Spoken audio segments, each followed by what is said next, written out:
Welcome, party people. You're listening to the Eric and Reno Show, where we talk about a lot of different things. We talk about music, we talk about other items going on politically, we talk about anything that might be on our mind. So right away, let's get right to the legal stuff. Like when those talk show hosts come on and they say the views and opinions of the host and the guests may or may not reflect, actually they say may not reflect the opinions of the production or the radio station or the TV station. Yeah. And I'm like, well, why can't they? Why can't they actually represent their views? I mean, maybe they don't, but maybe they actually do. They never actually put that point in there. But wanted to get some recordings down that I can share with you guys. And don't know exactly how heavily I'll be editing this, but we're going to do some things, and I'm going to be making a short one, a little informative, a little story time telling. If you don't know who I am, my name is Eric. I live here in Reno, Nevada, and I'm a very opinionated, kind of outgoing, kind of spoken person, if you don't know that about me already, but you will. Wanted to share a quick story of something that happened on our street, actually, just a few months ago that unfortunately affected me and my wife, Tracy, directly. Got some new neighbors down the street. Appears to be like 3 men between the ages of 20 and 50 that are renting a house down the street. And they appear to all be in construction because they all have construction pickups and stuff like that. Well, one of them has, although we haven't seen it lately, old beat up Suburban pickup and had an even older, even more beat her up big boat on a trailer. I'm talking this thing was probably 28 feet. I mean, this is about as big as you can get on a boat when you actually put it on a trailer. They just moved in like a month or two before this particular situation that I'm bringing up. And they had this parked out on the street in front of their place. And sometimes it would move down in front of our place and in front of some of the other neighbors' places. And it would move. Well, in the city of Reno, they actually have a couple of laws against having boats and RVs actually out on the street. If it's actually there for more than 48 hours, they can and will cite it.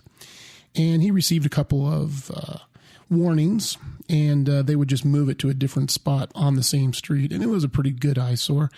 That kind of stuff doesn't really super upset me. They just moved in, brand new neighbors, don't even know if they're from out of town or whatever. This guy has a big old boat and a beat up Suburban pulling it. He's eventually going to find a place to park it properly, right? At least he would assume that, of course. Well, as time went on, and it went on for a couple of months, eventually somebody called. It wasn't myself. It was not my wife. Somebody called and complained, and city code enforcement came out, and they actually put a couple of warnings on there. And he would just take them off and move the vehicle, 30 feet down the street to a different parking spot. And I'm like, okay, dude, you got to get around to it sometime or another. Anyway, about a week of this went on. City came out every day and put notices on it. Finally, they put tickets on it. So he got a ticket for $50 for the vehicle being parked on the street more than 48 hours. Got a ticket on the trailer for $50 and a ticket on the boat for $50. So $150 fine. And you still got to do something with that boat and trailer. Well, what do you know? The very next day, that boat and trailer and even that Suburban disappeared. Actually, I think the Suburban was sitting in the driveway. But the boat definitely went to hopefully some proper storage location of some sort. And about 3 or 4 days later, I get a letter in the mail from city code enforcement telling me that my vine on my back wall, which we have a wall on the back of our property here that divides the street. It's called Mayan Street, Mayan Avenue, Boulevard. I don't even know. And there's a sidewalk and a wall over there, and we have this vine that's growing on the wall. Well, the vine has been there 5 years or so. Never had anybody complain about it. But apparently, Reno City ordinance is it has to be at least 88 inches above the sidewalk. And it definitely was not. It wasn't blocking the sidewalk like some people's tree limbs and stuff actually do around this neighborhood. But it definitely was not within compliance. But they also said that my tree which I have a couple of trees in the backyard. One of them was here when the house was built, and it actually was reaching out over the street. It has to be at least 13 and a half feet above the street level, and it definitely was not. Over the years, Tracy and I have heard full-size big rigs go down that street, which they're not really supposed to, but when I-80 is closed due to snow or accidents, so it can be in the summer or the winter, for some reason, they give some of these trucks that are trying to find a way around, I don't know where they're going. Just look at a map, bro. Quit following your GPS. They'll end up on the street trying to head west, and every once in a while you'll hear them hit one of those branches, and sometimes those branches come down. Then there's other times I'll happen to just be looking out the window and a big rig goes by, or a garbage truck, or a big old giant RV, and it doesn't touch any part of the tree. And I'm like, well, hey, look at that. Whatever that last time they hit, it was fine. Nope. I got to go out there, cut some limbs down, trim up a shit ton of the vine that covers the length of our entire property. Otherwise, I'm going to be cited for it. Well, you know who is familiar with codes on buildings and vegetation and everything that has to do with any type of code on a building? Guys that work construction. I have a feeling that this guy probably saw my wife walk out to where his boat was parked right out in front of our house and just read the sticker/violation paperwork on there, and he probably assumed it was us that called. So we had a 3-week window to comply.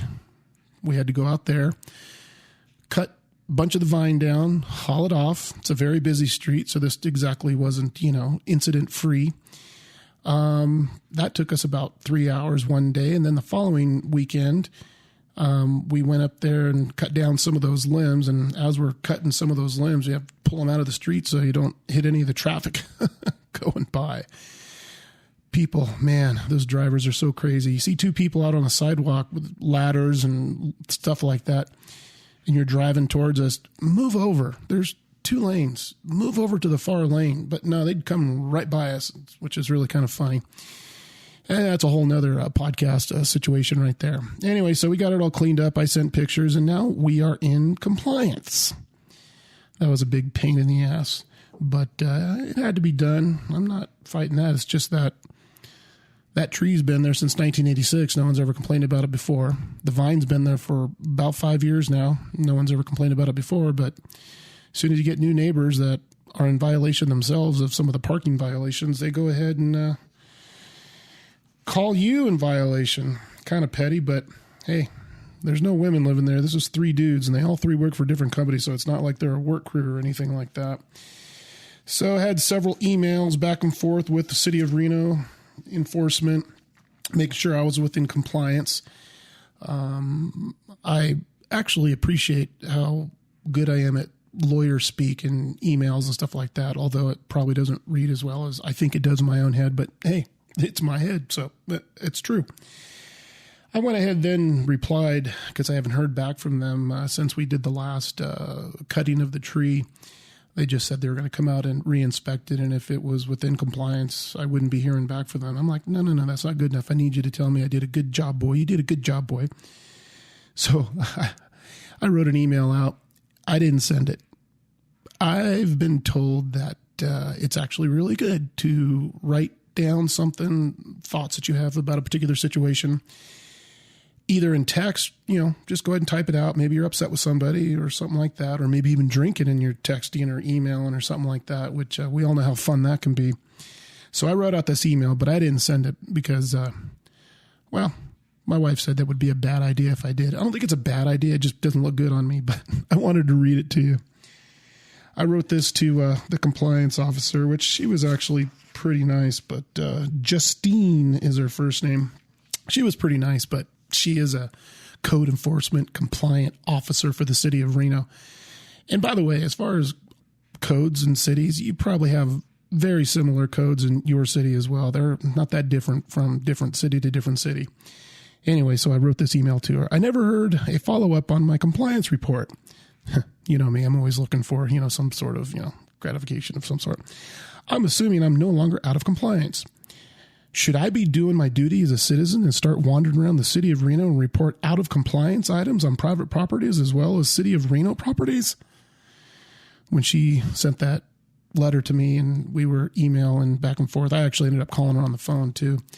I asked her, I go, so where did this complaint come from? Because I was curious because I already kind of knew where it came from. Oh, it was a anonymous citizen. That's, what they do. You see something? I go, well, then you must have received hundreds and hundreds of out of compliance code violations of vines and trees all over my neighborhood. I mean, you just go within a mile of my house, you can find over 100 of them at least. No response. Just never thought about that. Anyway, so I also included in the email, I should probably follow up with Truckee Meadows Water Authority too, because I see plenty of private businesses as well as the city of Reno properties and state of Nevada properties with automated watering systems, just letting the water run down the street by the thousands and thousands of gallons, which I'm sure you've probably seen something similar wherever it is you live. They're all tight on water and what you can do with your water. Most cities, you're not allowed to wash your car in your driveway. That is a crime. It's a crime, and it's also a crime because it's a crime. I pay for water. Water is a legal substance. I do it. I damn well please with it. Now, if I'm actually being completely just loosey-goosey with it, and I got a hose sitting out there in the gutter, and I'm just letting the water going down, going, I can let the water run all day. Yeah, someone probably would need to talk to me if I lost my mind that much. But if I'm spraying off my driveway, that's my prerogative. If I'm washing my car, it's my prerogative. If I'm over-watering my lawn and my shrubs and stuff like that to the point where the water somehow just reaches out past the sidewalk into the gutter, not a stream going down the damn street, that's my prerogative as well. I pay for it. Don't you guys want to sell me more water, make more money? Isn't that the idea? No, they got water police that actually go around. But for some reason, city properties, state properties, and even some private businesses, you'll be driving down the street and it's just like that sprinkler is spraying 30 feet up into the damn sky and the water's just falling into the street and sidewalk. And it's been like that for a long time. Isn't anybody going to get around to fix it or anything like that? Well, send out your water police people and start writing them up. Maybe it'll actually work because they like driving around the neighborhoods and stuff like that, which I really hate because agencies like that, same with OSHA, they can fine you, they can cite you, they can even threaten to have your business shut down, but you'll never see the inside of a courtroom. You'll never be able to have your day in court. They will fine you depending on what they believe a nominal amount of money should be. There's no actual form that actually shows, oh, if you do this violation, it's this much. Do this violation, it's this much. No, they just kind of wrap it all together. I've seen it. I worked at a job where we had an OSHA violation, and they fined us, the company, $10,000. But in the letter, and my boss at the time posted it in the break room, which I thought was very funny, they went ahead and cut it down to $5,000, like they're doing us a favor. But guess what? You don't pay that $5,000, you're going to get shut down. It's not going to be pretty, and you'll never see the inside of a courtroom. You'll never be able to defend yourself on the situation in which you got to pay $5,000 for, or whatever it might be. How about when OSHA was flying around fucking drones during COVID and catching people not wearing their masks while they're working outside? $1,000 per person is what some companies got fined. That is bullshit. That's a whole nother podcast. Anyway, some of these code violations, administrative codes, whatever you want to call them for City of Reno, I found a couple of them traffic-wise that is actually quite entertaining to me. Figured I'd share a couple of them with you right here. One of them, 6.06.290 of the Reno City of Reno Code, amplified noise emissions from motor vehicles. It shall be unlawful for any person while parked or operating a motorized vehicle upon a highway to create or allow amplified sound within the vehicle which is audible at a distance of 25 feet from the vehicle. That's right. Cannot have a super loud stereo. You can get cited for that. I've heard some people possibly getting cited for that, but I don't think it actually ever took place. How about this one? 6.06.790, loud noises from mufflers. It is unlawful for any person operating a self-propelled vehicle upon the streets to permit the pipes, mufflers, or other devices to emit the sound of exhaust in a loud and annoying manner. It being the intention of this section to compel the operation of such self-propelled vehicles in as noiseless a manner as possible. Well, guess what, all my Harley riding friends? We're in violation. Our mufflers are quite loud.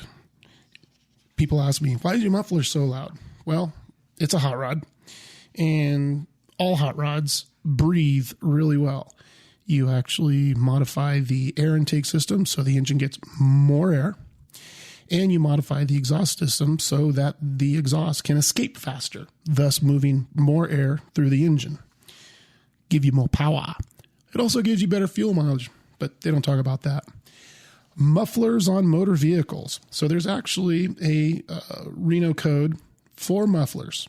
It is unlawful for any person to ride, drive, or propel, or to cause or permit to be ridden, driven, or propelled any motor vehicle in, upon, or along any street or highway, to operate or cause or permit to be operated the motor in any such vehicle in any street or other public place, if such motor vehicle or the motor in such vehicle is not provided with a good and sufficient muffler properly attached thereto, or if the exhaust from the motor is such vehicle is ejected otherwise than through such muffler, or if such exhaust is ejected toward the surface of the street or ground. That was one sentence. I remember diagramming sentences in junior high, and God, I would hate to have had to do that one.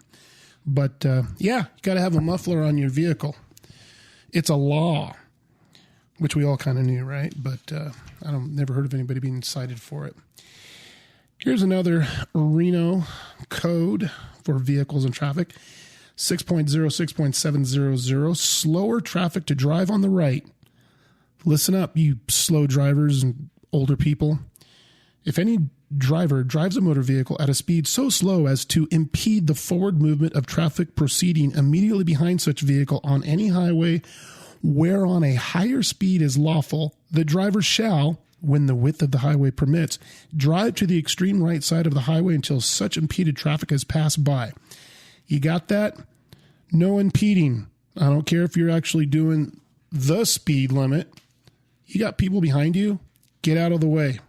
Get up and move out of the way. Either go faster or get out of the way. You are impeding traffic, and it causes problems behind you. Yes, there are drivers that are very aggressive. Yes, there are drivers who suffer from bouts of road rage. They will do something risky in their car. It's the biggest weapon that they own, and it usually will affect other people, possibly including the person that's driving really slow or driving under the speed limit, which, oh my gosh. In Douglas County, down in the Minden-Gardnerville area here in Nevada, they have a very, very, very large retired population in that county. I have to remind myself every time I'm going through there or making a delivery down there or whatever it is, there's going to be people driving 10 to 20 under the posted speed limit on the highway. It is dangerous as crap. You're going to end up getting hurt, and or you're causing other people to get hurt. So let's do at least the speed limit and stay over to the right, please. Here's another interesting one I found. Reno code 6.06.510. Obedience to traffic and police officers. I found this pretty funny. It is unlawful for any person to refuse or fail to comply with any lawful order, signal, or direction of any police officer of the city, county, or state while he, and it doesn't say she, while he is performing his duties in the enforcement of this title. Those videos you see online of people fighting and defying police, usually they're being defiant and assholes in general, that when the officer finds, okay, step out of the car, please. He's already asked for registration, insurance, and driver's license 18 times. Okay, step out of the car. Why? Step out of the car. I'm going to pull you out of the car. Man, people like that, they should be able to beat the hell out of them. Just comply. You'll get your day in court. You're dealing with a police officer in a particular situation where you will get your day in court. Just comply. You'll be able to explain yourself to a jury if need be. And most likely, while you're complying, the police officer is going to explain to you why he was doing what it was he was doing or asking of you, and also informing you of your responsibilities as a citizen, especially when you're driving. He has the right, or she. I really kind of liked how it was worded here. He, but it didn't say she, just the he's. So if you're a female officer, it just doesn't apply to you. They can ask you for your ID. Oh, no, you can't. Your law enforcement can't ask me for an ID. Yeah, they can. That license plate on the back of your car, that's an ID. Your driver's license, when you signed it, you agreed that you would present it to law enforcement upon them asking. It's a big, long book. You're supposed to know all the rules and stuff like that. I find it entertaining, though. So that's always fun. We also have in the city of Reno, and you probably do in your town too, a minimum speed law. 6.06.690 of the Reno Code. A person shall not drive a motor vehicle at such a slow speed as to impede the normal and reasonable movement of traffic, except when reduced speed is necessary for safe operation or in compliance with the law. If it's snowing, yes, drive slower. Take it slow. Know the ability of your vehicle, mostly your tires, but also your shocks and brakes. Know what you can actually do with said vehicle. Know and understand what it feels like when said vehicle possibly loses traction. I've been saying for decades and decades to any new driver that gets their driver's license and maybe buy their first car, I always say, hey, that's cool. Did you take this down to the school parking lot, get it sideways yet? What? Why would I do that? So you know what it feels like when it happens, so you know what to do and how to actually get out of a spin that you might have put yourself in by accident or somebody else's input or something you were avoiding on the road, like another vehicle or a big pile of snow or rock or something like that. Oh, I don't want to go sideways. Well, yeah, best person to help you is you. I also found, this is the last one, I won't bore you too much, Reno Code 6.06.755. This one's a good one and very important. And by the way, most of these codes are not enforced by law enforcement. I wish they would get around to enforcing the laws already on the books. Don't need new laws.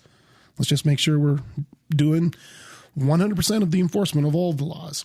Walking on roadway and soliciting rides or business. A, where sidewalks are provided, it is unlawful for any pedestrian to walk along and upon an adjacent highway, which means if there's a sidewalk, you can't walk out on the blacktop where the cars are. Pedestrians walking along highways where sidewalks are not provided shall walk on the left side of such highways facing the approaching traffic. Did you guys know that? I did. Learned that in Boy Scouts when we would go on hikes. And anytime we're near a roadway, you are walking facing approaching traffic. Now, why do you do that? So you can actually see them. So when someone's losing control, and we've seen those videos online too, right? You might be able to jump out of the way. C, a person shall not stand in a highway for the purpose of soliciting a ride or any business from the driver or any occupant of the vehicle. Basically, I think that means no hitchhiking allowed. D, it is unlawful for any pedestrian who is under the influence of intoxicating liquors or any narcotic or stupefying drug to be within the traveled portion of any highway.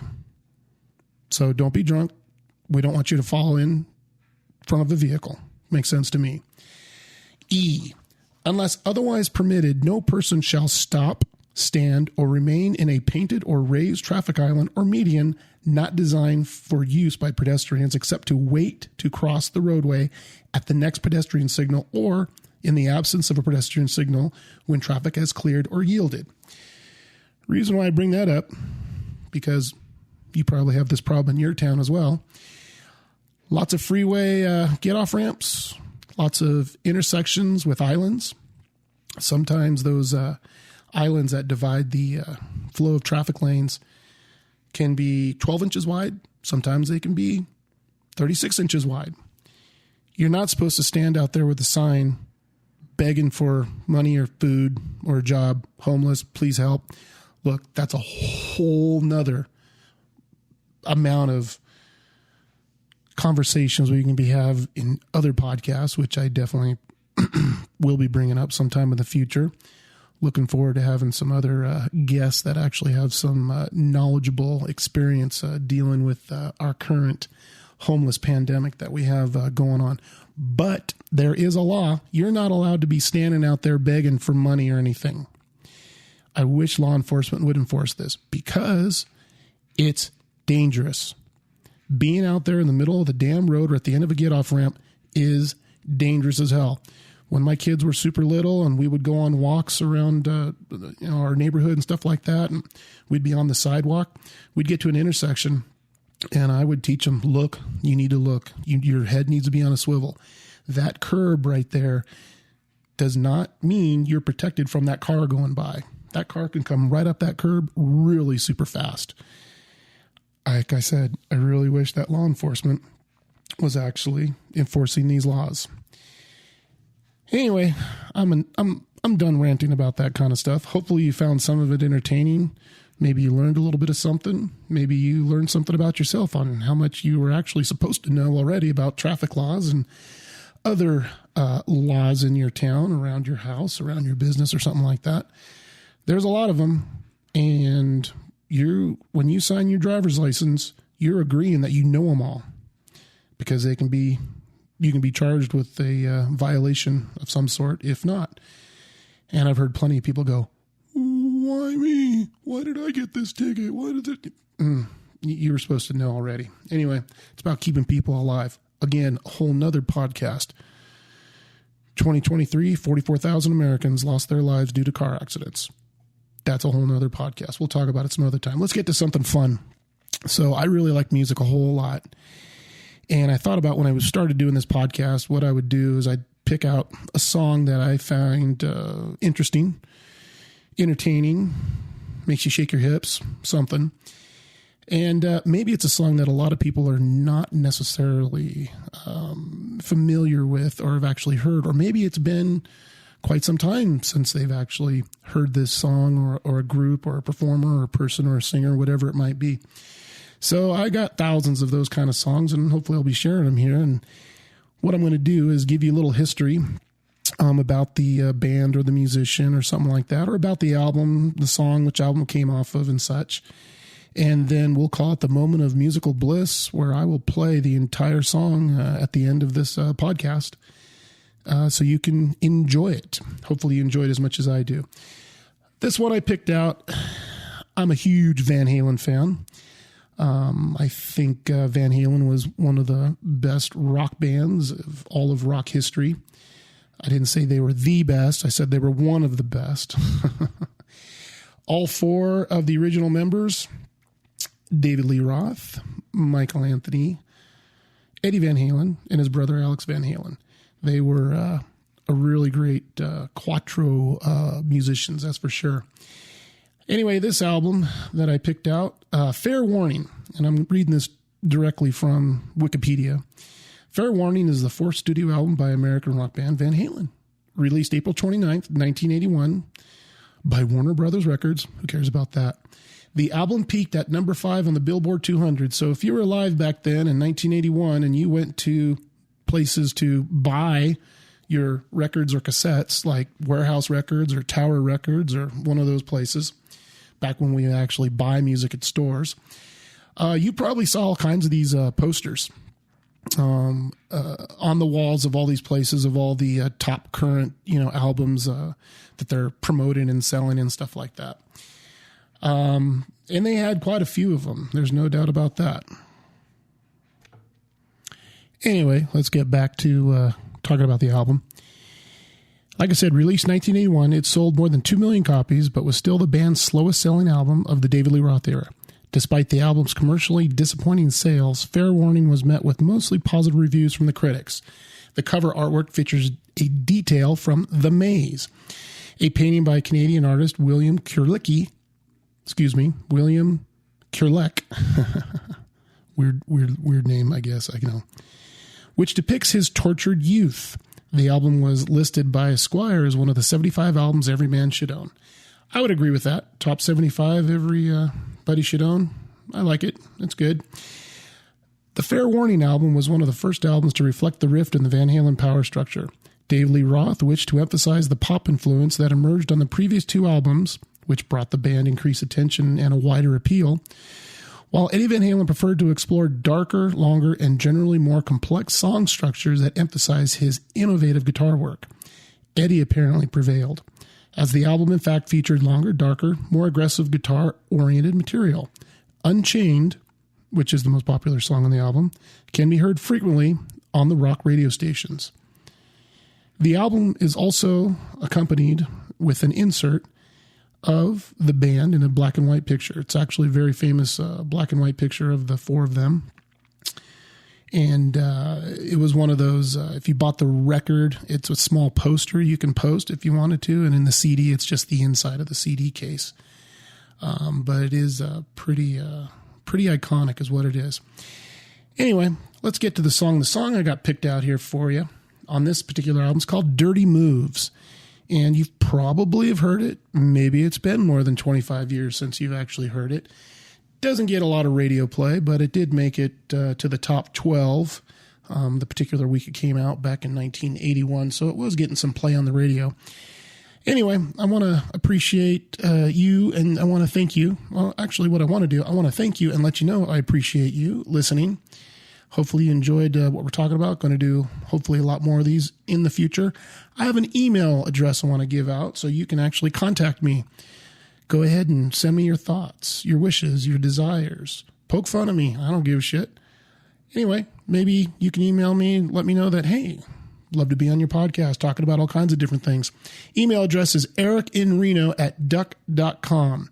That's right, ericinreno@duck.com.